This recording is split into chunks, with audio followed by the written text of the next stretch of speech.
One shall stand, one shall fall. I like Earthrise Optimus Prime. Sure, he's a bit disproportionate in regards to his legs, but even so, I think he looks great, poses like a champ, and the transformation is quite a bit of fun. Still, while many were happy with him, many also weren't. The leg-to-hip ratio was one thing, but there's also how far the chest stuck out, or the front wheels and bumper on the back. In particular, the trailer was found by many to be deeply disappointing, being way too small, not to mention the complete lack of roller.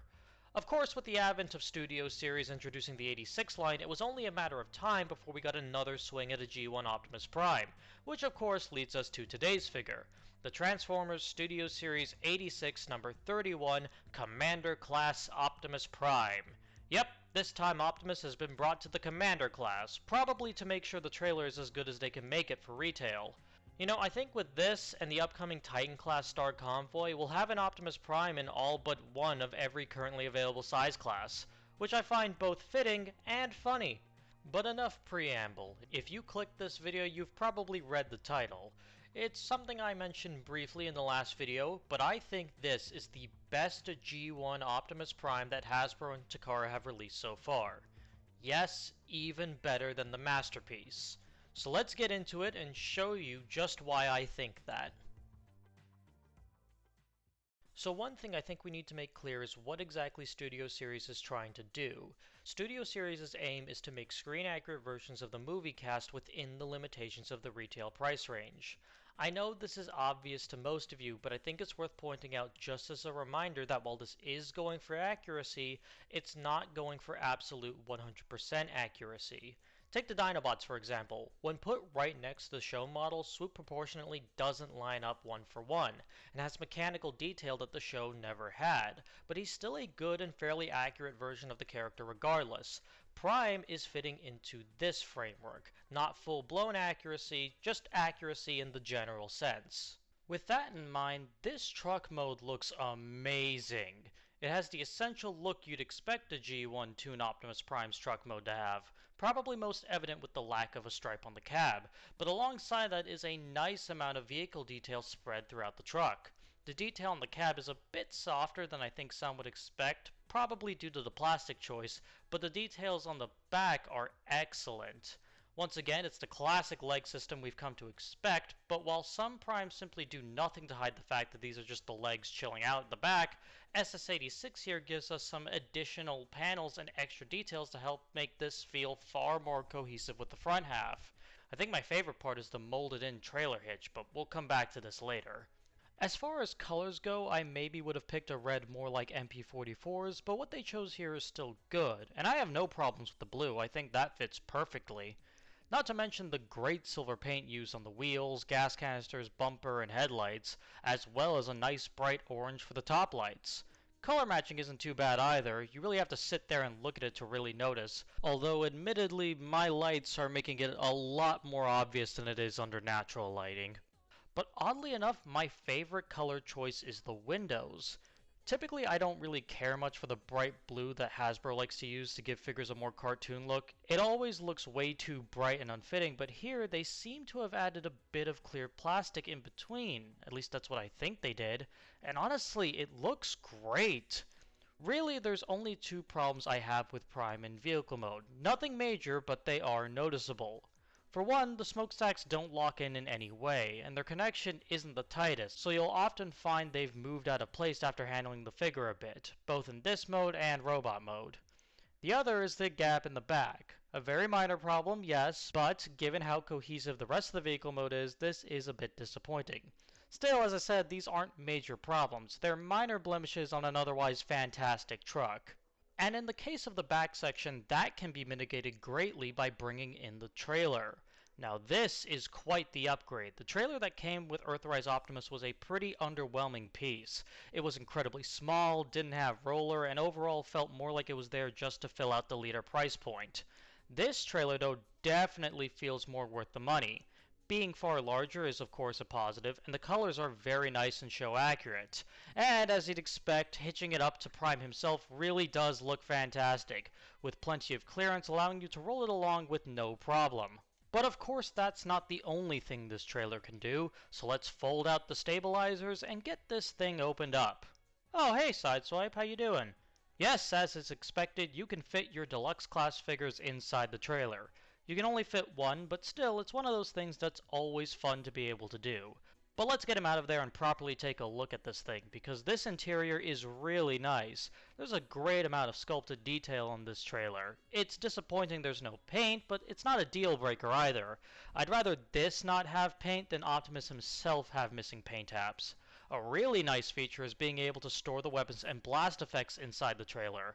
Really nice blast effects, by the way. Clearly taking a page from MP44, and I have no problems with that. But that's not the only storage you get. Open up this back section and you can find storage for these effect parts, which are used to recreate Optimus launching himself into the air to hit that one pose from the movie. It's a really nice effect, and overall I greatly appreciate that all of Optimus's accessories can easily be stored in the trailer. And of course we've got good old Roller and the repair drone, both of which look great, Roller in particular having some fantastic silver paint. He's also been made to be compatible with the old Titan Masters, but since I don't have any, here's a Lego minifigure instead. That actually doesn't look too bad, honestly. Now as you can see, Roller has these holes on his top. Naturally, you can use one so Roller can carry the trailer, but you can also detach the repair drone and attach it to Roller as a moving sentry. The blast effects are even compatible with the drone if you want them to get into the fight. You can really tell that the design team was taking notes from MP44's trailer, because in looks, storage, and compatibility, a lot of this stuff was taken from there in some shape or form. It really shows how this Prime was built off of all of the cumulative knowledge gained from previous Primes released, big and small, and it pays off as this vehicle mode and trailer are both fantastic pieces. What problems that are here are minuscule for the most part, and on the whole what we get is a fun and fulfilling package that brings the classic Prime experience to modern store shelves, while also being fairly screen accurate to the show and the movie. Alt mode size comparison, Prime sits at about 6.5 centimeters to the top of the cab, not that much taller than Earthrise Prime. While the height may not be that different, he's certainly bulkier than Earthrise Prime is, and will fit in just fine with the rest of your generation's Autobots. But of course, this is only a part of the whole package, so let's move on and get into the transformation. This may be a bold statement, but I would describe SS-86 Prime's transformation as MP44 but actually good. MP44's transformation is impressive on some level, yes, but it's massively overcomplicated to get to the end result, possibly due to the voice box, but regardless, it's a transformation that many, including myself, found rather unenjoyable due to how it felt like it was taking 5 steps to do what should take 2 steps. SS-86 is essentially a streamlined take on that. No splitting the sides of the cab off and storing them in the legs here. To start things off, let's flip the wheels around like so. Then we can untab the steps, flip them around, and then slide it into the shins. Going to the underside, you can untab this bottom panel from the front wheels, untab the cab from the shin panels, then tab them into the shins. Separate the legs, bring the feet out, flip these connectors by the feet in, then tab these inner panels into the front of the shins. Bring the legs down and plug in this butt panel. And here we have Prime's Gerwalk mode. Not a real mode, but it's always fun to do if you can. Now for the cab, we'll untab the sides and fold them in, then untab the arms from the center and pull them out. Also move the smokestacks to the side so you have clearance. That's probably why they're as loose as they are. Now just bring the arm down, swivel the bicep around, then open up the forearm, flip out the hand, and close it back up. Going to the back, let's move these sides into place, then bring down the robot mode grille. Push down on this panel, then tab this part into it before flipping the head up. Back to the front, we'll untab this part, bring the grille down, fold it in, then bring it back up. Now these side panels need to be brought up for clearance. You're supposed to swivel the lower section around, but I prefer to swivel the upper section first, then swivel everything around so it's all in proper position. You can then bring these side panels back down. Fold these parts up, bring the entire section up, and finally bring everything together. Make sure the top part tabs in like this so it's all locked into place. And of course the trailer has a repair bay mode, which is as simple as just placing it upright like so and extending the repair drone up. It looks nice and is fun, but it is just the trailer standing up, so I'll just leave it at that. And that's the transformation. Like I said, it streamlines a lot of what MP44 was doing, and the end result is just so much more enjoyable. And sure, he still gets a backpack, but one, MP44's backpack didn't bother me that much in terms of looks, and two, unlike MP44 having a backpack just for the sake of a voice feature most weren't going to use, SS86's backpack actually feels like a proper part of the transformation, making use of every part to get from one mode to the other. Also, nice job having the vehicle mode gas canisters also being used in the robot mode. But now that we've gotten the transformation done, let's see how this robot mode turned out. Like I said before, Studio Series is going for screen accuracy in a general sense, and in robot mode this is seen most obviously in proportions. While Cartoon Prime had many curved features to him, SS86 is a much more boxier bot, in particular in the chest. Also, rather interestingly, the thigh details don't match up with the show. Instead, they match up with the same details on MP10, which isn't a big deal, but it is an interesting choice. Regardless, Prime still looks fantastic, and does a good job at capturing the general look and feel of the movie version. The red and blue obviously looks as good as it did in truck mode, but is now complemented with some nice bright white and yellow on the thighs and waist area. Of course, the head sculpt is also fantastic, and once again seems to be based off of MP10s. I've seen some upgrade kits go around to swap this out with a remake of MP44s, but I don't really see the point myself. This one looks great in its own right. One thing I should mention is that there is a manufacturing issue in regards to the feet. The heels have been both put on the wrong side and are upside down. Personally, it doesn't bother me, mostly because it doesn't affect the transformation at all, but if it does bother you, I'll leave a link on how to fix it in the description. Hopefully this is just an issue with the initial release, and later copies will have had this sorted out. Now, as you would expect, Optimus does have the Matrix, which looks about the same as the Earthrise version. There's also some nice sculpted detail in this chamber, but it's sadly not painted in any way, though it is for a fair reason, which we'll get to in a second. Getting into the rest of the accessories, the Ion Blaster and Energon Axe are both really good, and work pretty much exactly as you'd expect, with incredible ease and looking really nice in Prime's hands.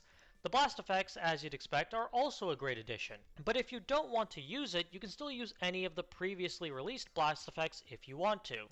There's also something I've never bothered to mention in previous Studio Series reviews, the backdrop. Every Studio Series release comes with a cardboard backdrop to display your figures with. I've never bothered to mention them before because they were so small that they seemed pretty pointless, but with this one being as big as it is, I think you could actually do something with it.